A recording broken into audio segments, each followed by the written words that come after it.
Mobile দীর্ঘদিন ভালো থাকবে যদি অটোমেটিক অ্যাপ ডাউনলোড হওয়া বন্ধ করতে পারেন। দেখুন, অটোমেটিক অ্যাপ ডাউনলোড যখনই হবে তখন দেখবেন যে ওগুলো অ্যাপের আন্ডারে আপনার মোবাইলে বিভিন্ন রকম অ্যাড শো করবে। তাছাড়াও দেখা যায় অন্যান্য সমস্যা দেখা দিবে, আপনার ফোন হ্যাং করবে, গরম হবে এবং বিভিন্ন সমস্যা দেখা দিবে। তাই অবশ্যই আপনাকে অটো অ্যাপ ডাউনলোড হওয়া আপনাকে অবশ্যই বন্ধ করতে হবে। আর কীভাবে করবেন চলুন দেখিয়ে দিই। তো মূল ভিডিওতে যাওয়ার আগে আপনাকে ছোট্ট একটা রিকোয়েস্ট করবো, শুধু ভিডিওটিতে একটা লাইক দিয়ে দিন, ভিডিওটি শেয়ার করে রাখবেন, কারণ আপনার প্রয়োজনে আপনি কাজে লাগাতে পারবেন। তাহলে চলুন সম্পূর্ণ ভিডিও মনোযোগ সহকারে দেখতে থাকুন, আপনারা অটোমেটিক অ্যাপ ডাউনলোড হওয়া কীভাবে বন্ধ করবেন। তো সেজন্য সর্বপ্রথম যে কাজটি করবেন, আপনার ফোন থেকে গুগল ক্রোম ব্রাউজারটি ওপেন করবেন। গুগল ক্রোম ব্রাউজার ওপেন করে নিলে এখানে উপরের দিকে 3 ডট পয়েন্ট পাবেন, এখান থেকে 3 ডট পয়েন্টের উপর ক্লিক করবেন। 3 ডট পয়েন্টের উপর ক্লিক করলে এখানে আপনারা সেটিংস অপশন পেয়ে যাবেন।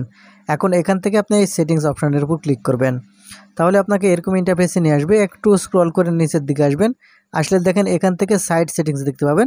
আপনি এখন এখান থেকে সাইট সেটিংস ওপেন করবেন। সাইট সেটিংস ওপেন করার পর একেবারে স্ক্রল করে নিচের দিকে চলে আসবেন। এখানে আসলে এখানে আপনারা দেখতে পাবেন অটোমেটিক ডাউনলোড। আপনারা এখন এখান থেকে অটোমেটিক ডাউনলোড এই অপশানটি ওপেন করবেন।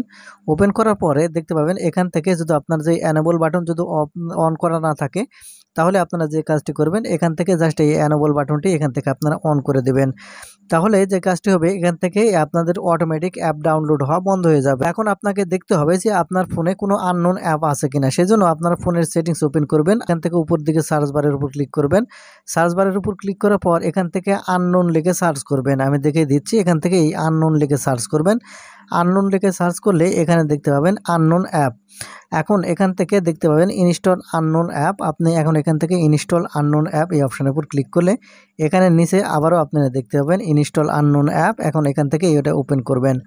ওপেন করলে এখানে যতগুলো অ্যাপ্লিকেশান আছে সবগুলো দেখতে পাবেন। এখান থেকে যে অ্যাপগুলো আপনার অপরিচিত, মানে যে অ্যাপগুলো আপনি ব্যবহার করতেছেন না, যেগুলো অ্যাপ আপনি ব্যবহার করেন না, সেগুলো অ্যাপ যদি এখানে আপনারা দেখতে পান, তাহলে সেগুলো অ্যাপগুলো এখান থেকে আনইনস্টল করে দেবেন।